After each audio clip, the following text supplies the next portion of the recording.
Hello दोस्तों, आज हम डिस्कस करेंगे नीट की कुछ रिसेंट ईयर एंट्रेंस एमसीक्यूज। हम यहाँ क्वेश्चन नंबर 22 देखिए। यहाँ पर है the order of reactivities of the following alkyl halide for a SN2 reaction is. है the reactivity order of the alkyl halide पूछी है। तो हम जानते हैं द बॉन्ड स्ट्रेंथ की ऑर्डर फ्लोराइड का, फ्लोरीन का first, then chlorine, then bromine, then iodine. इसी तरह जब हम देखेंगे the order of reactivity bond strength के इन्वर्सली प्रोपोर्शनल होती है। तो यहाँ पर देखेंगे तो ऑर्डर ऑफ रिएक्टिविटी इसका उल्टा हो जाएगा, मतलब आयोडीन का first, then bromine, then chlorine, then fluorine. Okay, तो यहाँ पर हमारा आंसर ऑप्शन डी हो जाएगा। Ri greater than alkyl iodide greater than alkyl bromine, alkyl chlorine, alkyl fluoride. Then हम नेक्स्ट क्वेश्चन मूव करते हैं।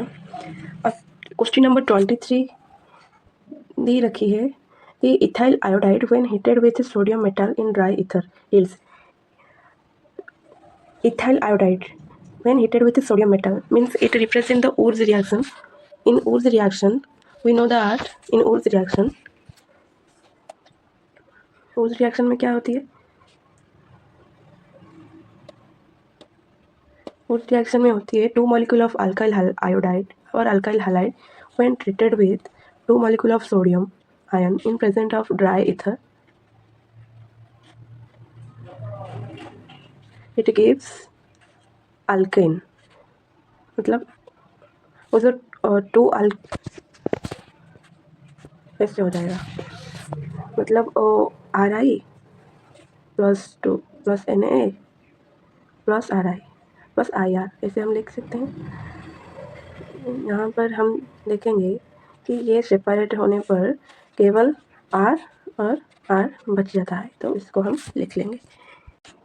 इसी तरह यहाँ पे दी गई है ethyl iodide. Ethyl iodide means C2H5 iodide when heated with sodium metal.